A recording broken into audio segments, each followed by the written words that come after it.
임대료를 밀릴 경우에 건물 전체가 이제 임대료를 밀린다는 개념으로 보시면 됩니다. 최소한 6개월 전, 7개월 전에는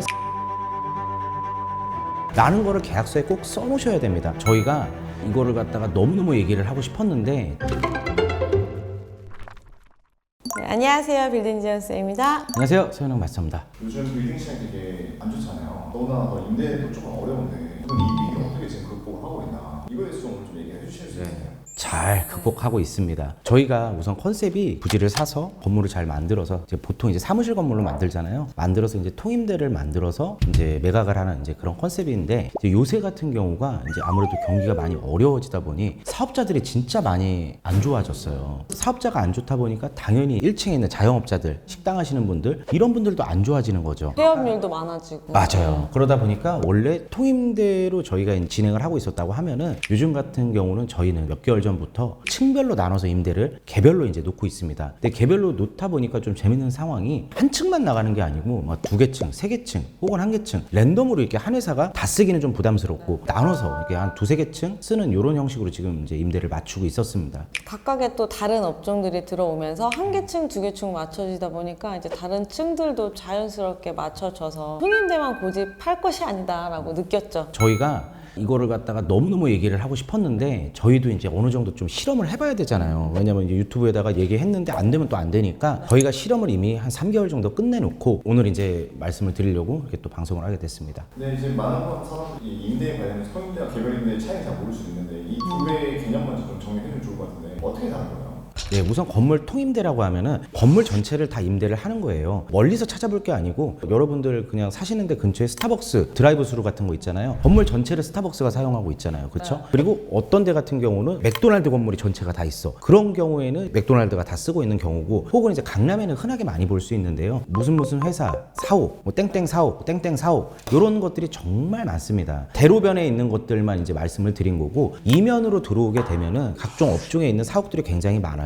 그런 사옥들이 통으로 건물 전체를 이제 임대를 해서 사용하는 걸 이제 통임대라고 말씀을 드릴 수가 있겠습니다. 저희 회사처럼 이렇게 건물 전체를 지하부터 이제 5층까지 전체가 쓰는 걸 이렇게 생각하시면 좋을 것 같습니다. 이렇게 통임대의 이제 장점은 임대를 놓는 임대인 입장이 있고 임차인 입장에서 장점과 단점을 말씀을 드리겠습니다. 우선 임대인의 장점은 한 업체가 들어오기 때문에 층별로 뭐 이렇게 임대료를 다른 날짜에 받아야 돼서 세금계산서를 끊어준다던가 혹은 이제 건물 관리에 있어서 뭐 공동으로 뭐 청소를 해준다던가 이럴 필요 없고요. 자체 관리를 보통 하기 때문에. 그리고 보통 토임대 들어오는 업종들 같은 경우는 우량 업종이 들어옵니다. 임대료를 3천만 원, 4천만 원 낼 정도 수준이면은 웬만한 업체들 못 들어오거든요. 그렇기 때문에 내 건물에 어떤 사옥이 들어와 있다, 패션 사옥이 들어와 있다, IT 사옥이 들어와 있다, 뭐 건설업체가 들어와 있다 이런 것들이 건물 가치를 올리는데 한몫을 합니다. 그래서 장점이고요. 임차인 입장에서 장점은 우선 다른 임차인과 섞이지 않고 순수하게 우리 회사가 한 건물을 다 쓰고 있다. 프라이빗하게 엄청나게 큰 장점입니다. 왜냐하면 외적으로 어느 회사든 고객이 내방할 수 있어요. 그리고 투자 유치를 받을 수도 있고요. 회사가 이 정도 규모를 전체를 사용하고 있어. 굉장히 이거 신뢰감 주는 거거든요. 그렇죠? 그리고 직원들한테도 굉장히 이거는 자부심이 생기는 겁니다. 네, 저희야 이제 지하를 스튜디오 꾸며놓고 업무 공간하고 회의 공간 만들어놨지만 좀 큰 회사들 같은 경우 지하 2층도 있고 지하 3층도 있어요. 그런 경우에는 보통 지하 2층이 교육장이고 지하 1층이 구내식당이 있는 경우도 있고요. 그런 것들이 이제 직원들에게는 엄청나게 큰 자부심이 돌아가죠. 그러다 보니까 직원을 채용하는 측면, 구인을 하는 측면에서도 굉장히 유리하게 작용한다. 또 마지막 장점이라고 하면은 통임대 같은 경우에는 최소 연면적이 100평 정도잖아요. 그러니까 대로변의 대형 빌딩들을 100평을 들어가다 보면 높은 건물이다 보니까 층별로 좀 많이 겹치게 되더라고요. 엘리베이터도 많이 기다려야 되고 다른 회사들하고 자꾸 겹치다 보니까 이런 게 조금 불편하다? 이러신 분들은 통임대로 이렇게 사용하시는 가장 큰 장점이라고 하십니다. 그리고 이제 단점이라고 치면은요. 임대인 입장에서 먼저 말씀을 드리자면 이 임차인이 임대료를 미납했을 경우입니다. 어느 회사든 간에 잘 될 때가 있으면 또 안 될 때도 있을 때가 있어요. 보증금을 먼저 내놓은 게 있겠지만 임대료를 밀릴 경우에 건물 전체가 이제 임대료를 밀린다는 개념으로 보시면 됩니다. 임대인한테는 큰 리스크죠. 엄청나게 큰 리스크죠. 근데 대신 얻는 것도 아까 말씀드렸다시피 많습니다. 그리고 두 번째 리스크 같은 경우는 업종이 나갔을 때의 공실 리스크입니다. 그렇기 때문에 이 두 가지를 이제 보완하기 위해서는 보증금을 좀 많이 받아놓는 거를 권장을 드립니다. 어느 업종이든지 임대료를 밀릴 수 있는 확률은 있기 때문에요. 그리고 두 번째는 공실이 나기 전에 어떤 회사든 간에 하루아침에 갑자기 나간다고 하지는 않아요. 최소한 6개월 전, 7개월 전에는 사정이 좀 어려워져서 나가야 될 것 같습니다. 라는 거를 계약서에 꼭 써놓으셔야 됩니다. 폐실하기 한 6개월 전쯤에 미리 좀 통보를 해달라. 이런 단서를 좀 써놓게 되면은 아무래도 리스크는 좀 줄일 수 있습니다. 그래서 이 두 가지가 이제 단점이라고 할 수 있고요. 그리고 이제 임차인으로서의 이제 단점을 보게 되면은 좋은 만큼 나쁜 거는 이제 아무래도 임대료가 일반 한 층보다는 조금 더 높다. 두 번째 같은 경우 관리의 주체가 큰 건물 가면은 예를 들어 관리소장님 계시고 청소 뭐 이렇게 계시고 뭐 여러 가지 이제 관리 인력들이 계신데 통임대 같은 경우는 관리 주체가 임차인이 됩니다. 그러다 보니까 자체적으로 청소업체를 이제 섭외를 해야 되고 관리를 직접 해야 되는 것들 이런 것들이 좀 단점일 수 있습니다. 그 통임대에 비해서 개별임대 또 장단점은 뭐라고 생각하세요?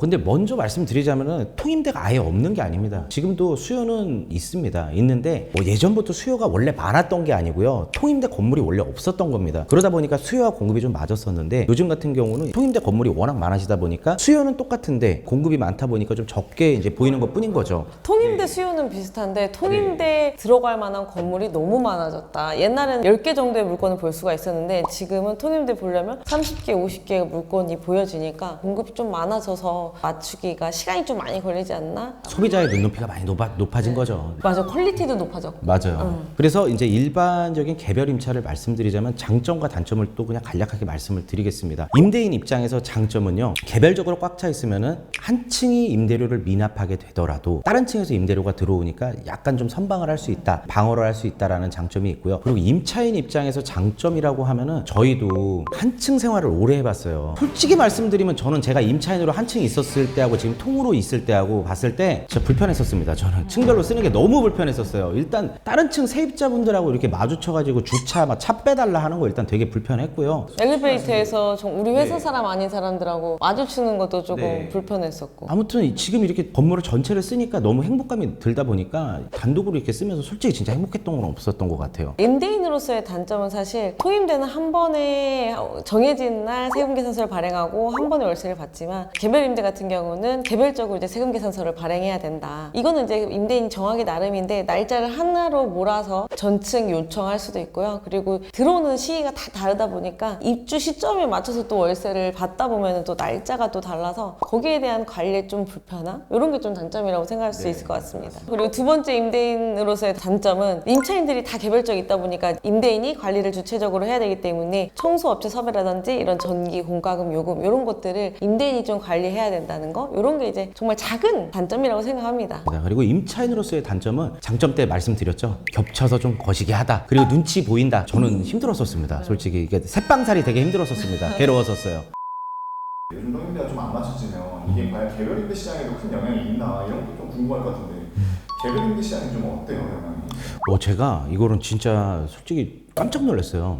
2천만 원에서 한 4천만 원 정도 사이에 통임대만 내놔봤다가 이거를 이제 쪼개니까 이제 뭐 300만 원, 400만 원, 500만 원 수준이 될 거잖아요. 통임대만 하다가 이제 이걸 쪼개고 나니까 문의 전화가 하루에 30통씩 오는 거예요. 보러 오는 게 많아졌다. 정말 많이 보러 와요. 저는 그래서 이 30통 전화가 와서 거의 한 10에서 한 12팀 정도가 보러 오거든요. 하루에 실제로 저희가 관리하는 건물에. 그러니까 수요가 있다는 거예요. 그리고 사실 2천만 원, 3천만 원대 월세를 낼 그런 업체보다 500만 원 이하의 월세를 낼 업체들이 훨씬 더 많기 때문에 좀 보러 올 수가 많다. 그래서 저는 오히려 솔직히 이것도 안 되면 어떡하지 고민을 했었는데 정말 많이 옵니다. 생각보다. 그리고 보통 통임대를 할 때는 금액을 무리하게 깎아달라 그러고 렌트프리를 길게 해달라 그래요. 좀 말도 안 되는 요구가 많거든요. 근데 한계층 할 땐 그런 게 없어요. 한계층 할 때는 진짜 귀엽게 10만 원만 깎아주시고 렌트프리 한 열흘만 주시면 안 되냐. 뭐 요렇게 하니까 뭐 딜이 잘 성사가 되는 거예요. 그래서 저는 지금 이 임대차 시장이 그렇게 죽은 건 아니구나 라는 걸 요즘 느끼고 있습니다. 그런데 여기서 좀 궁금한 건 그런 것 같아요. 결국 통임대용으로 건물을 만들어놨잖아요. 근데 그 개별임대로 이렇게 뭐 다른 업종들이 들어올 수 있나 이런 걱정도 좀 있을 것 같은데 네. 전혀 그런 건요. 전혀 없습니다. 오히려 더 좋아하죠. 그냥 평범하게 생긴 네모, 직사각형 혹은 정사각형 밋밋한 건물보다 앞으로 나오고 뒤로 튀어나오고 디자인틱한 건물, 저희가 사옥형 건물이라고 얘기하는 거는 디자인틱한 부티크한 건물을 만드는 거거든요. 그런 건물에 2층을 쓰거나 3층을 쓰거나, 그러니까 오히려 더 좋아하세요. 이것들이 가치적으로 더 높은 겁니다. 저희가 사옥용이라고 얘기하는 거는 거기에 아무래도 한 업체가 돈을 3천, 4천을 내고 들어와야 되니까 좀 더 고급화 시킨 거예요. 근데 그 고급화 호텔을 한층 쓰는 임차인으로서 나쁠 이유가 전혀 없죠. 사실 이제 사옥용으로 만들었기 때문에 그런 복도라든지 이런 안 보이는 곳들도 사실은 되게 인테리어가 좀 잘 돼 있다 보니까 그런 면에서 좀 메리트가 있다고 느끼시는 것 같아요. 결국 두 분께서는 통임대 전략을 계속 고수하시지만 개별임대 하고 계시잖아요. 네. 올해는 이제 임대시장 이 상황에서 어떤 포지션으로 계속 나아가실 거예요? 올해 키워드는 생존의 문제다. 지금 현재 강남에 건물 공급이 굉장히 많아진 건 사실입니다. 그렇다고 수요가 줄은 건 아니에요. 원래 어느 회사든 간에 신생 사업을 하게 되면 강남에 와서 명함을 파고 싶어서 사무실을 얻게 되고 싶은 게 누구나의 꿈이고, 그런 것처럼 그 수요는 늘 똑같습니다. 근데 23년도, 22년도에 대량으로 많이 지어진 이제 이런 상황들 때문에 진짜 건물이 많은 건 사실이에요. 그러다 보니까 내 건물의 경쟁력을 더 갖춰줘야 되고, 그러다 보니까 잘 지어야 되는 건 당연한 거고, 그리고 소비자는 한정돼 있고 건물은 많으니까 금액을 내리는 게 지금 중요합니다. 금액을 타협을 해야 될 것 같아요. 맞아요. 네. 물건이 얼마 없을 때는 높게 받을 수 있어요. 하지만 지금 같은 경우에 물건이 좀 많은 상황이다 보니까 금액을 좀 내려서 빨리 그냥 채우는 게 저는 생존 전략이라고 생각을 하거든요. 그래서 올해는 통임되건 개별임되건 그냥 되는 대로 임차인분께서 오시면은 감사합니다.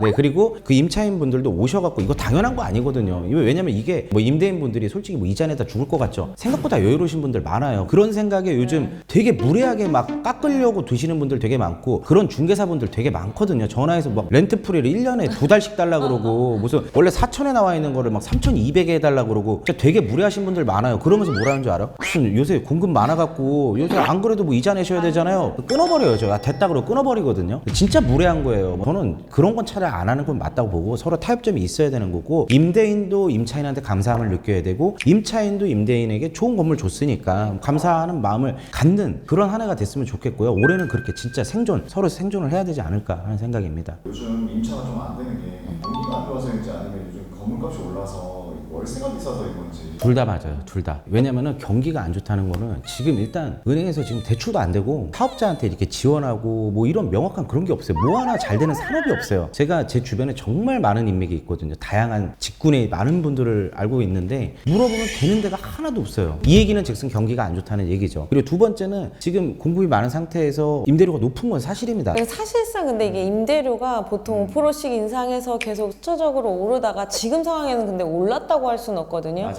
임대료가 오른 상황은 아니지만 공급이 많다 보니까 좀 비싸 보여지는 것들도 있다. 이럴 때는 이렇게 비싸게 내는 것보다 좀 싸게 내놓는 게 좀 더 빨리 나가지 않을까라는 생각이 좀 많이 듭니다. 저는 정부에서 어쨌든 선거를 하게 됐잖아요. 어떤 정부가 들어오던 간에 좋은 정책을 피워서 사업자들 많이 밀어주고 벤처도 많이 육성하고 지원도 많이 해주고, 그렇게 해야 이제 진짜 저는 나라 경제가 돌아간다 생각하거든요. 활발해졌으면 좋겠어요. 이게. 제발요. 네, 활발해졌으면 진짜 그렇게 좋겠습니다. 꼭 돼야 됩니다. 그래야 이런 공실들도 채워지고, 그 다음에 자영업자 분들 식당도 다 장사가 잘 되거든요. 그러니까 지금 정말 이번에 빨리 시간이 지났으면 좋겠습니다. 개인적으로 빨리 시간이 지났으면 좋겠어요. 어느 쪽이 되든 빨리 안정화돼서 좀 잘 돌아갔으면 네, 좋겠습니다. 맞아요. 정말로. 제가 지금 올해로 부동산을 19년째 하고 있습니다. 하면서 진짜 사실 올해 같은 상황을 정말 처음 봅니다. 이럴 때 안 된다고 막 이렇게 절망하고 이러는 게 아니고요. 저희 진짜 요즘 밤 11시에 퇴근하면서 엄청나게 전략회의하고 다음날 그거 시도해보고 막 각종 말도 안 되는 방법 되게 많이 시도해봐요. 제가 여기서 얘기는 할 수 없습니다. 왜냐면 또 다 따라할 수가 있어가지고. 보고 이거 따라하는 사람들이 많아요. 보고 따라 지어가지고 공급이 많아졌던 거예요. 제가 진짜 땅치고 후회합니다. 진짜. 네.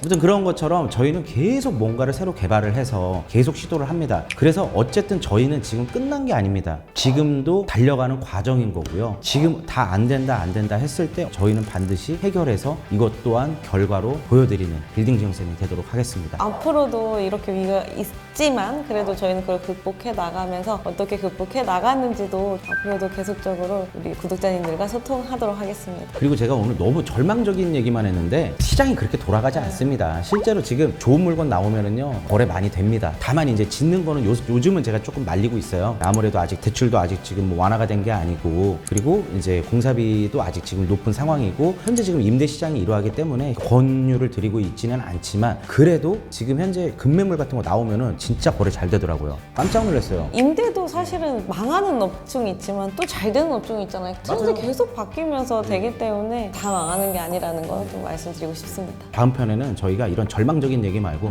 희망적인 얘기, 좋은 얘기로 한번 또 찾아뵙도록 하겠습니다. 오늘도 영상 시청해주셔서 감사합니다. 감사합니다.